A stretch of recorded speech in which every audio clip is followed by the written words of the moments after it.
Les réquisitions du ministère public à l'endroit de Noël Daufour sont scandaleuses et inhumaines.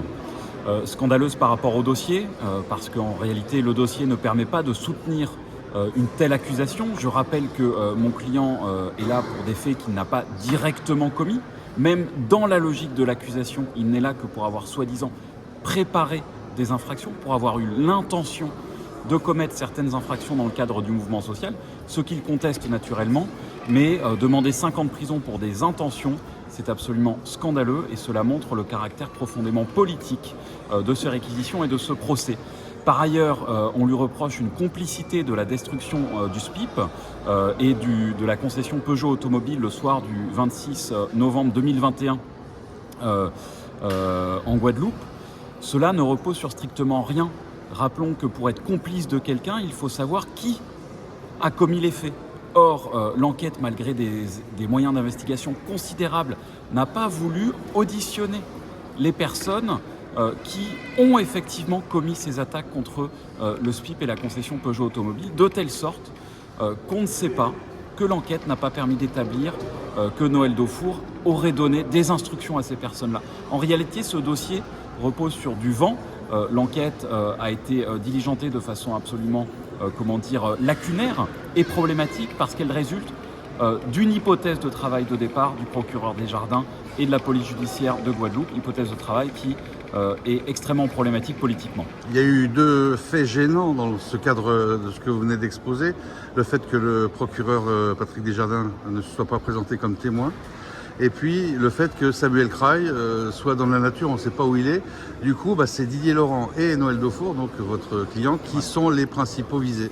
Alors s'agissant du procureur de la République Desjardins, rappelons que lorsqu'il ouvre ce dossier, il fait une conférence de presse en disant que nos clients, et Noël Daufour notamment, ont orchestré les émeutes et que celles-ci n'étaient absolument pas spontanées et qu'elles étaient planifiées. Il dit même qu'il y avait une volonté d'enrichissement personnel de la part des prévenus, dont Noël Daufour, dans le but d'extorquer de l'argent.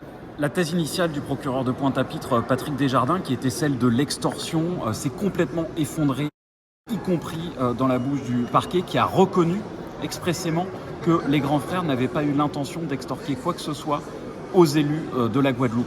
Mais je pense qu'il faut s'intéresser aux raisons pour lesquelles, à l'époque, en 2022, le procureur avait eu cette idée-là. En fait, c'est une idée qui est profondément réactionnaire, profondément, on va dire, bourgeoise, qui est cette idée que lorsque des gens se soulèvent et qu'ils cherchent à obtenir des négociations avec des élus ou avec le pouvoir économique, eh bien, ce n'est pas un mouvement social, c'est une extorsion. Donc, dans cette logique-là, dans la logique du procureur de la République Desjardins, des ouvriers qui feraient grève, des avocats qui se mettraient en grève, par exemple, comme on l'a fait en 2020 pour lutter contre la réforme des retraites, des lycéens qui se mettraient en grève, comme en 2006 contre le contrat première embauche, des ouvriers qui bloquent leur usine pour obtenir une augmentation salariale, tous ces gens-là devraient être poursuivis et condamnés pour extorsion ou tentative d'extorsion ou association de malfaiteurs en vue de faire une extorsion sur le patronat. C'est absolument ahurissant que dans un État qui est censé être un État de droit, un État de liberté, un État où on protège les mouvements sociaux et la capacité démocratique à participer à des manifestations, à un mouvement social, il s'est trouvé un homme, procureur de la République, Patrick Desjardins, pour interpréter ce mouvement social comme une volonté d'extorsion. Moi, vous voyez, je suis avocat parisien. Là, c'est extrêmement dur. Je veux dire, on fait ce métier, ça nous fait mal au ventre d'entendre que notre client pourrait retourner en prison. Donc, je vais me battre, évidemment, pour que Noël Daufour n'aille pas en prison.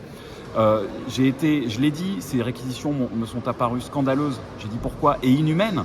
Inhumaines parce que Noël Daufour est un père de famille parfaitement inséré dans la société, qui a fait 2 ans et 8 mois de détention provisoire, dont la plus grande partie à Moulins-sur-Allier, au cœur de la diagonale du vide en France. Moi, je l'ai rencontré là-bas à l'époque quand je suis allé lui rendre visite en prison à Moulins-sur-Allier.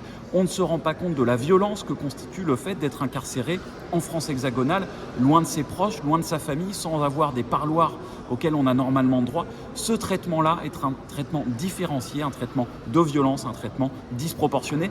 Les années de prison subies dans ces conditions-là valent double, valent triple.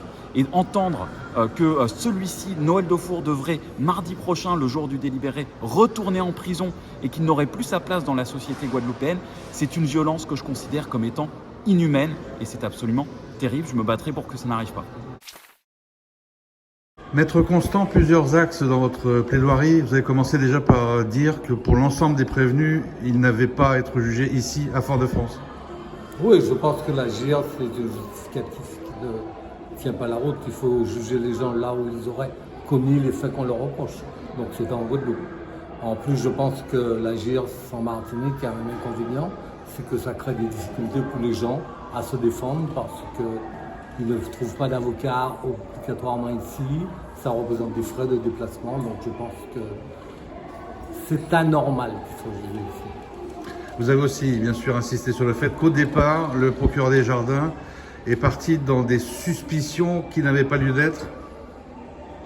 En tout cas, c'est hier son collègue qui a dit que ce qui a été dit par M. Desjardins il y a 4 ans, c'est un fantasme. Donc je n'ai fait que reprendre ce qu'a dit le procureur à l'audience concernant le fantasme qu'a eu M. Desjardins en janvier 2022. Fantasme sur l'extorsion de fonds, fantasme sur l'association de malfaiteurs. Un fantasme sur l'idée que les manifestations qui ont eu lieu à la fin de l'année 2021, au début de l'année 2022 en Guadeloupe, ont été organisées par une structure un peu fantôme, on ne sait pas trop. Et ça, je pense que c'est une idée qui a fondamentalement, qui me paraît erronée, mais en plus, l'idée, c'est que le peuple n'est pas capable de se révolter lui-même. Donc je pense que c'est une erreur historique. Et un fantasme de dire que des gens l'auraient organisé, donc, pour récupérer de l'argent. Ah ça, mais ça c'est évident, mais même le parquet a renoncé, sauf un morceau concernant l'extorsion des fonds. C'est une folie ce dossier-là, de ce point de vue. Moi, je n'étais pas concerné par l'extorsion des fonds, mais je pense que c'est... Mais ça part de là, hein, l'idée, au début, avec en arrière-plan la possibilité de poursuivre les élus, ce qui n'a pas pu être fait.